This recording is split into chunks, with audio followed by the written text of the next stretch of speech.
때문에도 마스크를 좀 벗고 그렇게 하겠습니다.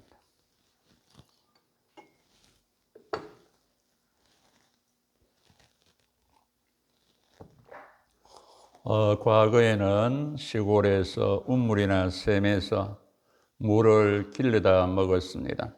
그래서 아낙네들은 물동이에 물을 이고 갔고, 조금 사는 집에서는 물찌개를 치고 그렇게 물을 길러다 먹은 그런 기억들이 아마 연세 있으신 분들은 기억할 것 같습니다. 인도 동화에 검간 물동이 이야기라는 그런 동화가 있습니다. 검간 물동이 이야기.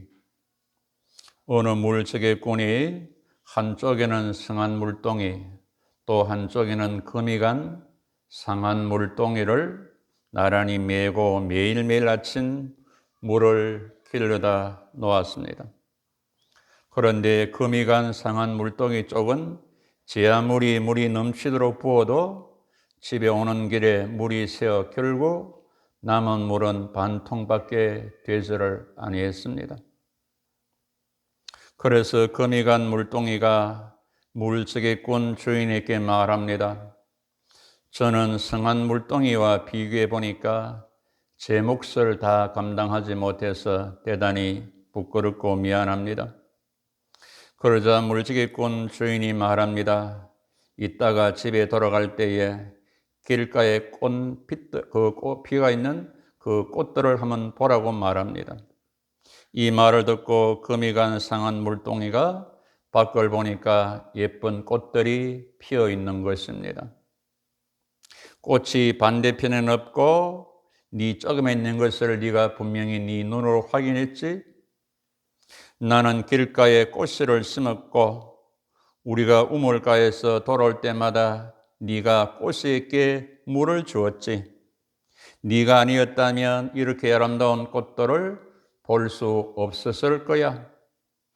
금간 물동이는 금이 가고 상했기 때문에 길가에 잠자는 꽃씨들에게 생명을, 사랑을 주는 역할을 감당할 수가 있었다는 말이 됩니다.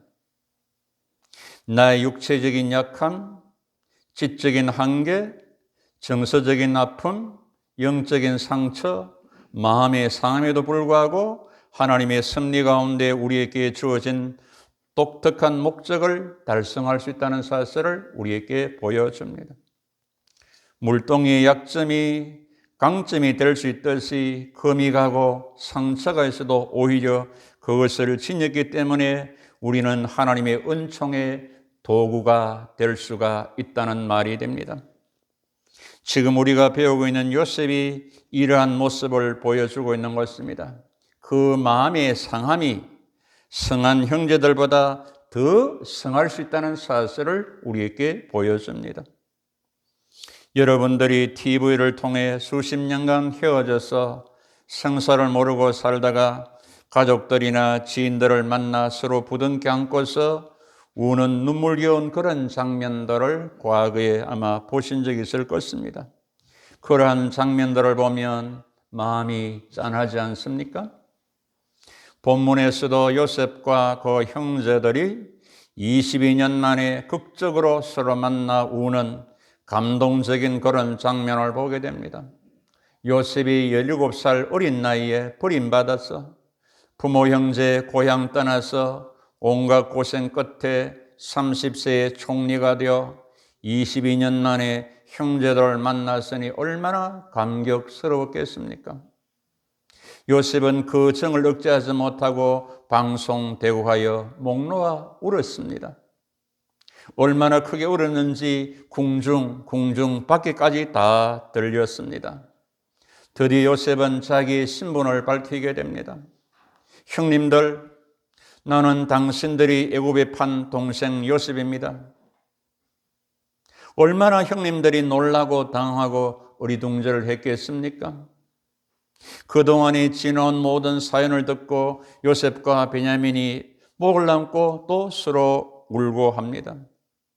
형들과도 입 맞추고 안고 우니까 그제서야 요셉의 앞에서 말을 시작했다고 오늘 본문은 증언합니다. 여기서 우리는 요셉의 믿음과 사랑, 그 사람됨을 우리가 배우게 됩니다. 먼저 요셉의 믿음, 신앙관입니다. 하나님의 경륜과 섭리하심을 말하는 그런 요셉을 보게 됩니다. 5절에서 9절 말씀을 보시면 요셉은 자신이 요셉임을 밝히고서 5번이나 하나님의 경륜, 섭리를 증거하고 있음을 보게 됩니다. 5절, 당신들이 나를 이곳에 팔았다고 해서 근심하거나 한탄하지 마십시오. 하나님이 생명을 구원하시려고 나를 당신들보다 먼저 보내셨다. 7절, 하나님이 큰 구원으로 당신들의 생명을 보존하고 후손을 세상에 두시려고 나를 당신보다 먼저 보내셨다. 8절, 나를 이리로 보낸 이는 당신들이 아니고 하나님이십니다. 하나님이 나를 바로에게 아버지로 삼으시고 그 온 집의 주로 삼으시며 애굽 온 땅의 통치자로 삼으셨나이다. 9절, 하나님이 나를 애굽 전국의 주로 왕으로 세워주셨습니다. 이 요셉의 고백 속에서 우리는 세 가지를 정리하면 이렇습니다. 먼저 하나님의 주권적 섭리를, 경륜을 인정하고 고백하고 증언합니다. 계속 하나님이 하셨다라는 겁니다. 자신이 팔린 것, 애굽에 온 것, 고생한 것, 총리가 된 것, 형제와 만난 것 모두 하나님의 섭리와 계획 속에 되어진 것이다. 이것은 바로 생명의 구원을 위해서다. 바로 구원사, 구속사이기 때문에 그렇다라고 말합니다. 그리고 나는 팔려진 것이 아니라 보내진 자입니다. 형님들이 나를 판 것이 아닙니다. 근심하거나 한탄하지 마십시오. 생명을 구원하시고 하나님이 먼저 나를 보내신 것입니다. 요셉은 이것을 믿었기에 지금까지 한마디의 원망, 불평이 없었고 낙심, 절망하지 아니하고 지금까지 살아낸 것입니다. 우리가 내가 팔렸다고 생각하면 더 상처가 깊고 원망, 불평이 많고 낙심, 절망하여 생을 포기했을지도 모릅니다. 어찌다가 이런 집에 시집 와서, 어쩌다가 이런 남자, 이런 여자 만나서 이렇게 원망을 쏟아내고 불평하게 되는 것입니다.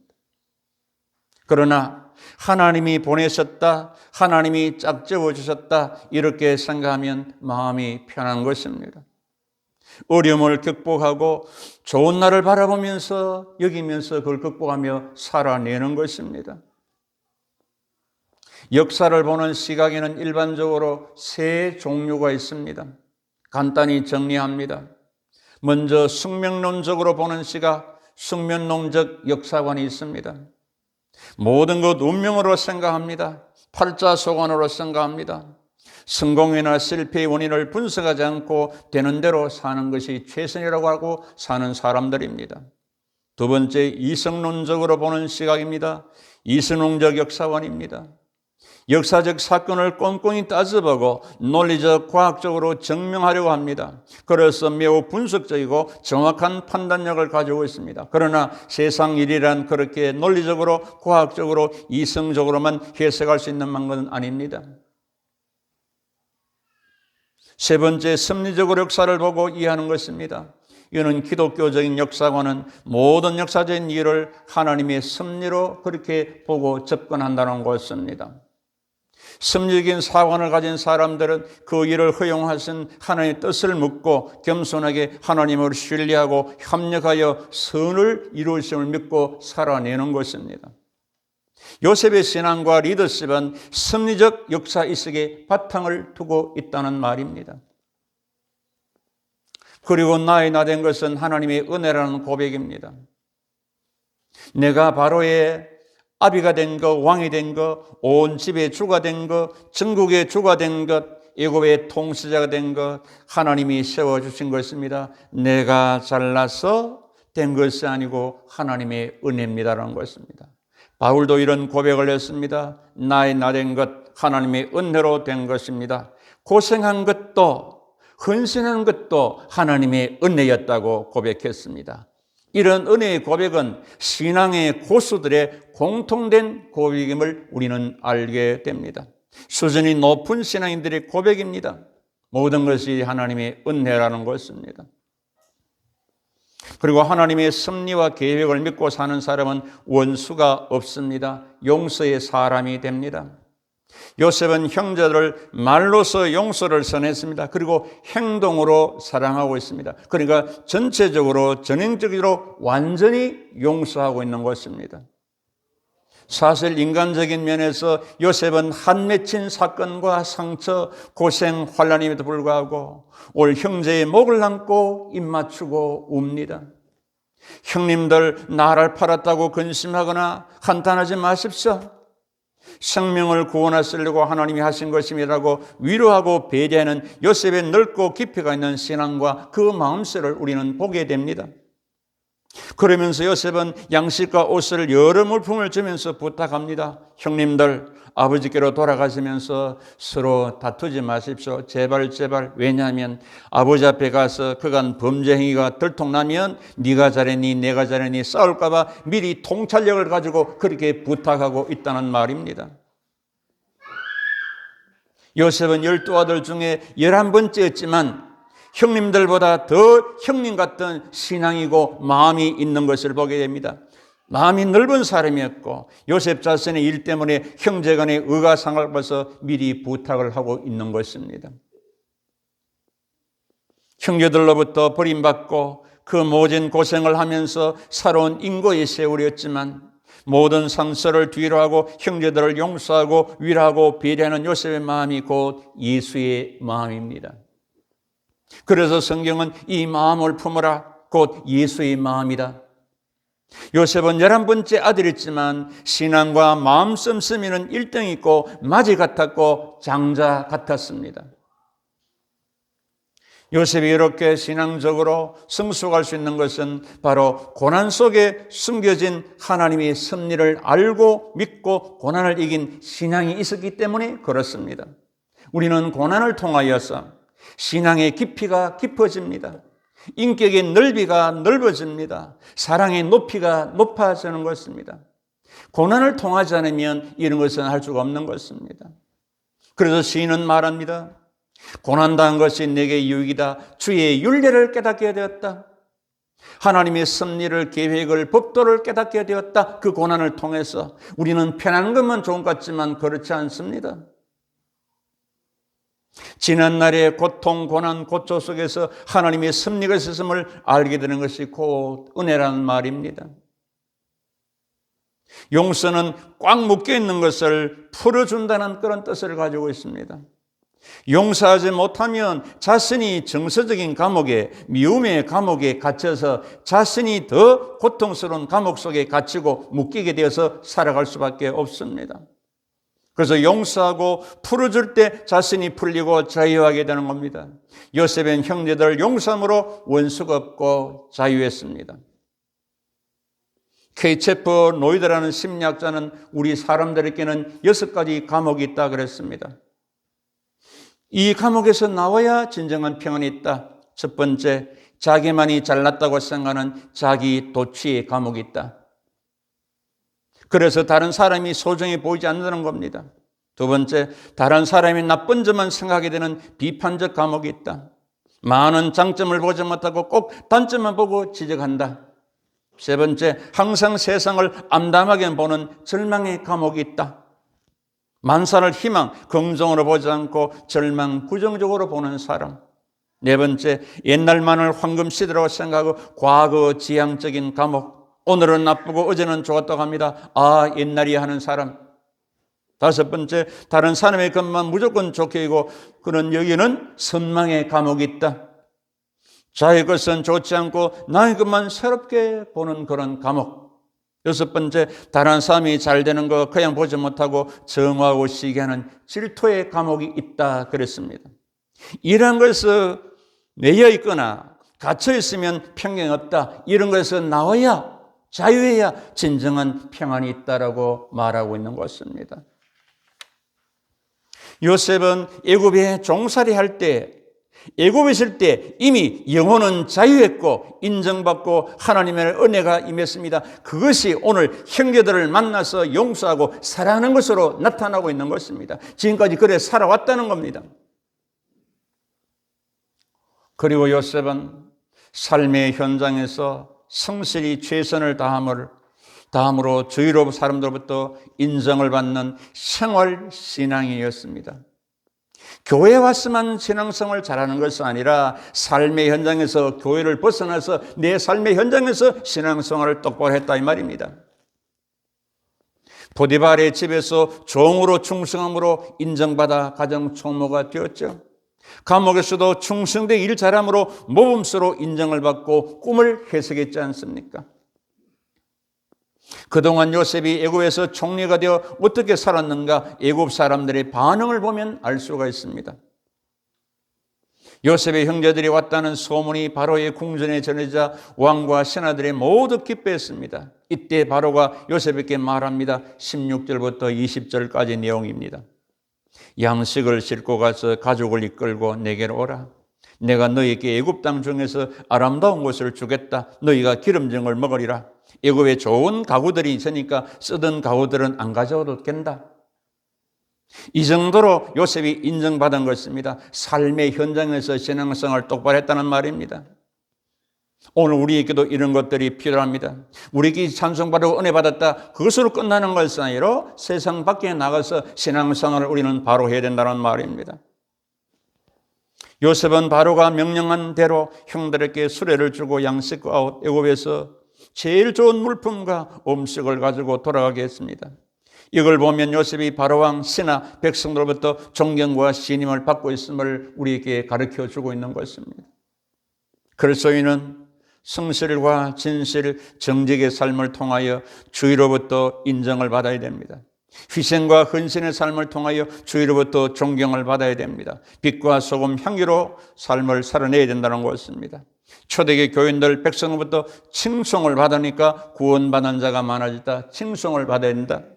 안디옥 교회 교인들을 보통 동네 사람들이 너 진짜 크리스찬이라고 인정했습니다. 교회 안에서 크리스찬이라는 말이 나온 것이 아니고 바깥의 사람들이 너 진짜 예수쟁이네, 너 진짜 작은 예수네, 그렇게 인정을 받았다는 말입니다. 오늘도 국회에도 예수 믿는 사람이 그렇게 많아도 법을 거기에서 동성애법 이런 걸 한마디도 못하고 있습니다. 그러니까 표들려고는 그렇지만 진짜로 우리는 그 삶의 현장에서 예수의 그 향기를 날리는 그런 삶이 필요하다. 거기서 이 밥 반대요 하면 안 되는 거 아니겠습니까, 여러분? 끽소리도 못하고 있는 것입니다.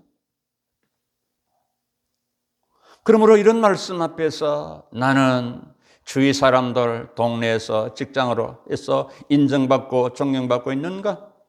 다산 제일교회는 주위 사람들도 칭송을 받고 있는가? 하나님 영광이 되고 있는가? 이제 코로나로 떠나고 이제 코로나 지나고 나서 지금 모든 믿음의 영적인 것이 파괴되고 넘어진데 이제 앞으로 이런 것들을 회복해서 부흥의 길로 나아가야 되고 이 나라를 바르게 하는데 우리가 일익을 담당해야 된다는 말입니다. 모든 것을 코로나 핑계대고 주장하고 있어야 안 되고 이제는 우리 영성이 회복되는 그런 역사를 맞이했으니까 우리가 바로 살아야 된다는 말입니다. 세상 사람들이 예수 믿는 우리 보고 저 사람들 참 크리스천이라고 인정받는다면 얼마나 좋고 영광이 되겠습니까? 요셉이 인정받은 것처럼 초대교인들이 인정받은 것처럼 우리 모두 경건의 능력으로 생활신앙으로 자기 희생과 나눔으로 성실과 진실로 희생함으로부터 우리는 인정을 받게 될 것입니다. 우리끼리 믿고 찬송으로 은혜 받았다 천국 가고 그러면 안 된다는 사실입니다.